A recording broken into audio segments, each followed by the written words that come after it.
শুধু একটা কথাই বলবো আমার ডিস্ট্রিক্ট সভাপতি সুমন বাবুকে, একটা কথাই বলতে চাই।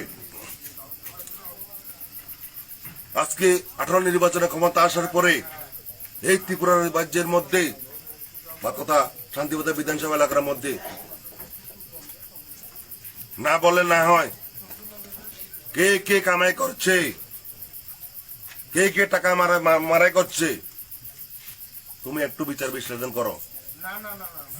আর যদি আমার যদি কোনো প্রমাণ থাকে, আমি যদি 1 টাকা খেয়ে পার্টিতে 1 টাকা খেয়েছি, তুমি প্রমাণ করো। আর আমি যদি মুখ খুলি, আমি মুখ খুলছি না, যদি আমি মুখ খুলি, তোমাদের ইতিহাস যদি আমি খুলি, কেউ মুখ দেখাতে পারবে না। শুধু একটা কথাই বলতে চাই,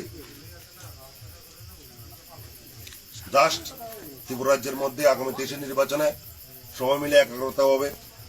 যে সিপিএম নামক যে হারমাত বাহিনীকে আমরা প্রতিহত করে, যে মতা নামক প্রতিহত করে আমরা আগামী 23 নির্বাচনে ক্ষমতা আসতে চাই। জাস্ট একটা কথা বলতে চাই, তার সাথে একটা কথাই বলতে চাই যে নতুন নবনির্বাচিত নতুন রামপ্রসাদ শীল আমার ছোট ভাই, ওনাকে আমি একটা কথাই বলতে চাই সোশ্যাল মিডিয়ার মাধ্যমে, উনি যাতে আগামী 23 নির্বাচনে যুব সমাজকে নিয়ে যাতে সুন্দর সুষ্ঠুভাবে চলার জন্য আমি শুধু একটা মেসেজ দিতে চাই। নমস্কার সবাই।